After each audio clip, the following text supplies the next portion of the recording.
శ్రీమాత్రే నమ. జై గురు దత్తాత్రేయ నమ.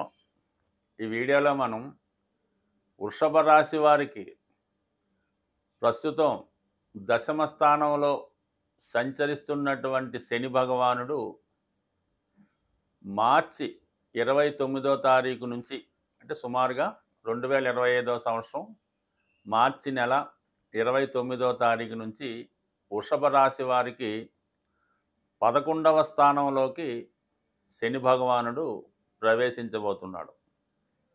అంటే సుమారుగా ఈ వృషభ రాశి వారికి ఒక 10 సంవత్సరాల తర్వాత మళ్ళా శుభస్థానంలోకి శని భగవానుడు రావడం జరుగుతూ ఉంటుంది. 11వ స్థానంలోకి శని భగవానుడు 2.5 సంవత్సరాల పాటు వృషభ రాశి వారికి చాలా అదృష్ట యోగాన్ని కలిగించే అవకాశం ఉంది. అంటే మనకి ఏ ఏ అంశాల్లో శని లాభాన్ని కలిగిస్తాడు అన్న విషయాన్ని మనం పర్టికులర్గా వృషభ రాశి వారికి శని యోగకారకుడు. అంటే ఒక విధంగా భాగ్య రాజ్యాధిపతి, రాస్యాధిపతి శుక్రుడు కన్నా శని ఇచ్చే ఫలితమే వృషభ రాశి వారికి ఎక్కువగా ఉంటుంది. అందుకనే వృషభ రాశి వారు భూములపైన, స్థిరాస్తులపైన ఎక్కువగా ధనాన్ని సంపాదిస్తూ ఉంటారు. వాళ్ళు పుట్టడమే ఒక విధంగా భూస్వామి కుటుంబంలో కానీ, బాగా స్థిరపడినటువంటి కుటుంబంలో కానీ జన్మిస్తూ ఉంటారు. ఎక్కువగా వీళ్ళకి పల్లెటూరులో ఉన్నవాళ్ళు బాగా అదృష్టవంతులుగా ఉండడం జరుగుతూ ఉంటుంది. అటువంటి వారికి శని భాగ్య రాజ్యాధిపతిగా లాభస్థానంలోకి రావడం వల్ల, మరి ముఖ్యంగా రాజ్యాధిపతి లాభస్థానం ఉంటున్నప్పుడు రాజ్యాధికారం లభిస్తూ ఉంటుంది.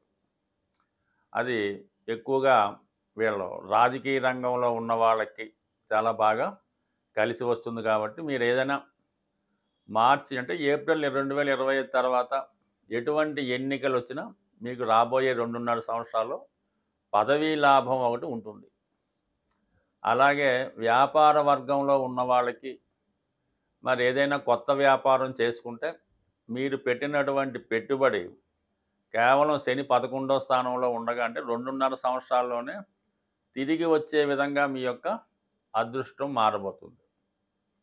దాని తర్వాత ఏంటంటే భాగ్యాధిపతిగా లాభస్థానంలోకి రావడం వల్ల, మరి భాగ్యస్థానం ఈ మధ్యకాలంలో ఏంటంటే విదేశీయానం ద్వారానే చాలామందికి భాగ్యం లభిస్తుంది.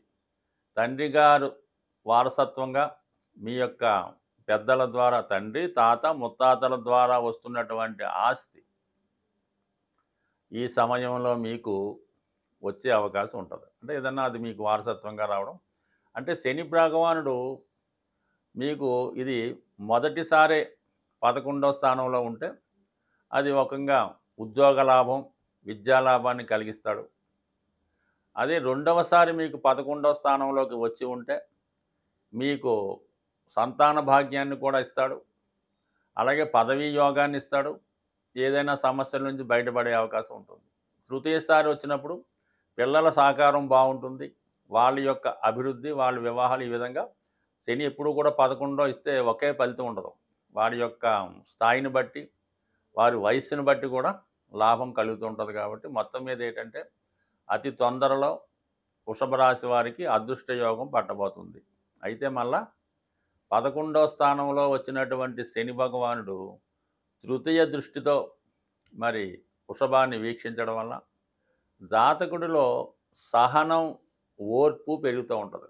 అంటే ఒక విధంగా చెప్పాలంటే వృషభ రాశి వారికి శని యోగకారకుడు అవ్వడం వలన వాళ్ళ జీవితంలో ప్రతీదీ కూడా ఆలస్యం అవుతూ ఉంటుంది. వాళ్ళతో చదువుకున్న వాళ్ళు వాళ్ళ తోటి వారితో పోల్చుకున్నప్పుడు చదువు పూర్తవడం లేట్ అవుతుంది. వివాహం, ఉద్యోగం అన్నీ లేట్ అవుతుంటాయి. అయితే వీళ్ళు స్థిరంగా ఉంటుంది. ఒక సంపద సంపాదించిన, ఒక ఉద్యోగాన్ని సంపాదించిన చాలా స్థిరంగా ఉంటుంది. స్లో డెవలప్మెంట్ ఉన్న అది స్టెబిలిటీగా ఉంటుంది. అటువంటి వారికి శని యొక్క దృష్టి పడడం వల్ల ఓర్పుతో, సహనంతో ఎంత గొప్ప పనైనా సాధించగలుగుతూ ఉంటారు అన్నమాట. ఎవరైతే ముఖ్యంగా వృషభ రాశిలో ఉన్నవాళ్ళు ఏదైనా మంచి విద్యలో చేరాలన్నా, ముఖ్యంగా మెడిసిన్ సంబంధించిన విద్యలో చేరాలనుకున్న వాళ్ళకి ఇది గొప్ప అవకాశం. అంటే మీరు ఏప్రిల్ 25 తర్వాత లాంగ్ టర్మ్ తీసుకున్నా, షార్ట్ టర్మ్ తీసుకున్నా ఓర్పుతో చదివితే మీరు అనుకున్న దాంట్లో కంపల్సరీగా మీరు సీట్ సంపాదించే యోగం 100% ఉంటుంది. పట్టుదలతో సాధించాలి. ఓర్పుతో సాధిస్తే 100% వస్తుంది. అలాగే ముఖ్యంగా నిరుద్యోగులకి ఉద్యోగ లాభం కూడా కలుగుతుంది. ఈ విధంగా మీకు లాభస్థానంలో శని మళ్ళా ఇటువంటి స్థితి రావాలంటే మళ్ళా 10 సంవత్సరాల తర్వాత అంటే ఇంచుమించుగా 2035 మార్చి తర్వాత మళ్ళా వస్తాడు. ఏదైనా శని ఎప్పుడు కూడా ఒక 10 సంవత్సరాల గ్యాప్ తర్వాత మళ్ళా మంచి స్థానంలోకి వస్తుంటాడు. ఆ 2.5 సంవత్సరాల్లో మొత్తం జీవితంలో అప్పటిదాకా పడిన కష్టాలన్నింటి నుంచి కూడా బయటపడేస్తాడు.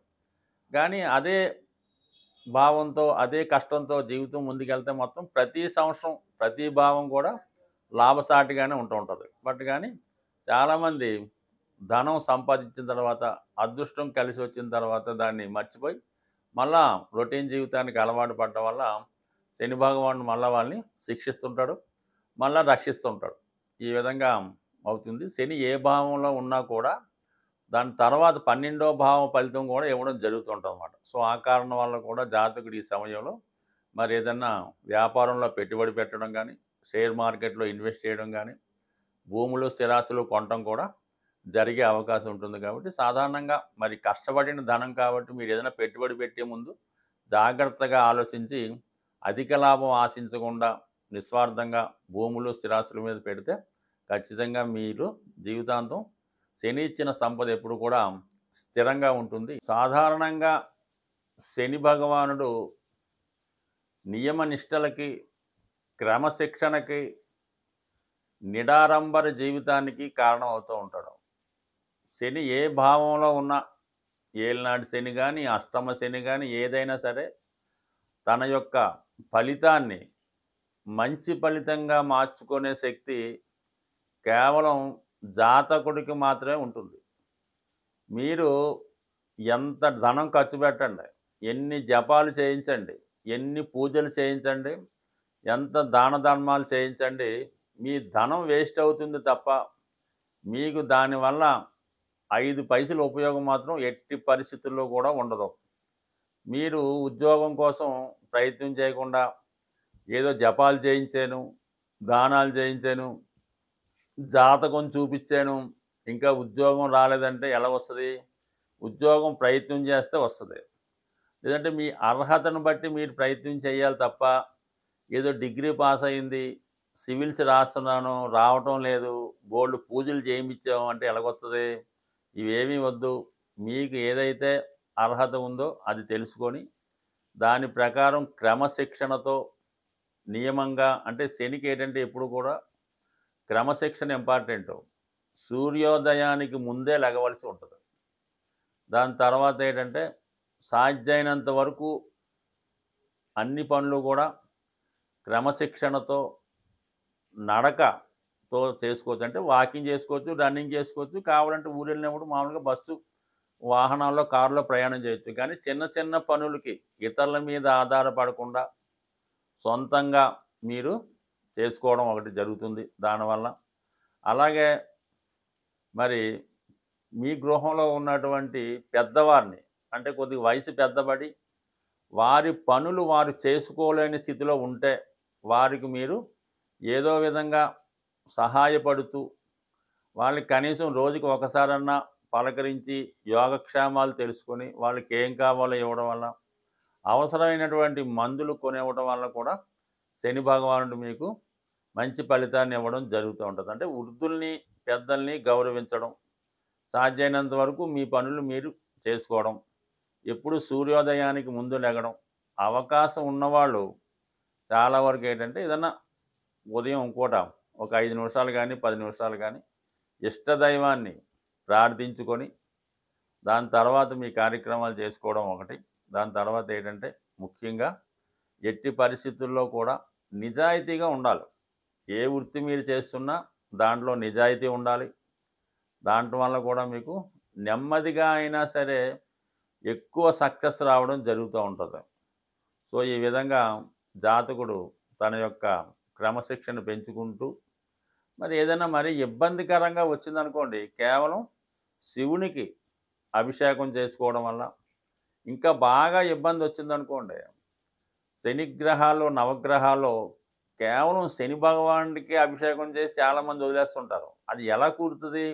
మొత్తం 9 గ్రహాలకి విధి విధానంగా మీరు అభిషేకం గాని, పూజ గాని అన్నిటికి సమానంగా చేయటం వల్లే మీకు శనిగ్రహ అనుగ్రహం వస్తుంది తప్ప, కేవలం ఆ శనివారం రోజు ఆ శనిగ్రహం మీద ఏదో ఆయిలో, నూనెో ఏదో ఒకళ్ళ మీద ఒకళ్ళ మీద పోసేసి మొత్తం చికాకు పెట్టేస్తుంటే అసలు ఫలితం కాదు కదా! దానివల్ల ఎక్కువ ఇబ్బంది మీకొచ్చే అవకాశం శనిని డిస్టర్బ్ చేసిన వాళ్ళు అవుతారు. అలా కాకుండా విధి విధానంగా చేస్తే చేసుకోండి.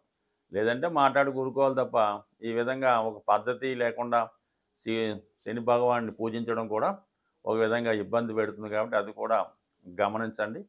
మరి ఈ మధ్య కాలంలో మంచి రెమెడీ ఏంటంటే, మరి స్వామి అయ్యప్ప మాల ధరించి 41 రోజులు విధి విధానంగా మీరు చేయడం వల్ల 100% మీకు ఫలితం దక్కుతుంది. కేవలం మీరు శబరిమలే ఎల్లక్కర్లేదు. 41 రోజులు నియమంగా ఉంటూ దగ్గరలో ఉన్నటువంటి ఏ అయ్యప్ప దేవాలయంలో గానీ, సుబ్రహ్మణ్య దేవాలయం కూడా దర్శించి మీరు మాల విడిచిపెట్టొచ్చు. కేవలం అక్కడికే వెళ్ళాలని రూల్ ఏం కాదు. అది క్రమశిక్షణతో ఉండడం ఇంపార్టెంటు. అది కూడా చేసుకోండి. మరి సుబ్రహ్మణ్య స్వామి అనుగ్రహం కోసం ఈ మధ్యకాలంలో బాగా ప్రచారంలో ఉన్నదేంటంటే కరుంగలి మాల. ఈ కరుంగలి మాల చాలా పవిత్రమైనది. నిజంగా అది వృక్షం నుంచి తయారైంది కాబట్టి భూతత్వం యాక్టివేట్ అవ్వడం వల్ల మీలో ఓర్పు, సహనం పెరిగి శనిగ్రహ అనుగ్రహానికి పాత్రులవ్వడం చాలామంది ఈ కాలంలో చూస్తున్నారు కాబట్టి, అవకాశం ఉన్నవాళ్ళు ఈ కరుంగలి మాల ధరించండి. అయితే దీనికి 2 నియమాలు. ఒకటేంటంటే ఎక్కువగా నిద్రపోకూడదు, అబద్ధం ఆడకూడదు. ఈ 2 చేయగలిగితే విధి లేని పరిస్థితుల్లో ఇంక మా వల్ల జీవితంలో ఏమీ చేయలేమనుకున్నప్పుడు ఈ మాల ధరించండి. 100% దాని యొక్క ఫలితం మీరు కొద్ది రోజుల్లోనే చూస్తారు. ఒక 40 రోజుల్లో. ఇంక దానివల్ల ఫలితం లేదంటే ఇంక మీరు మాల తీసి ఒక నమస్కారం పెట్టి మీ పనులు మీరు చేసుకోవచ్చు. స్వస్తి.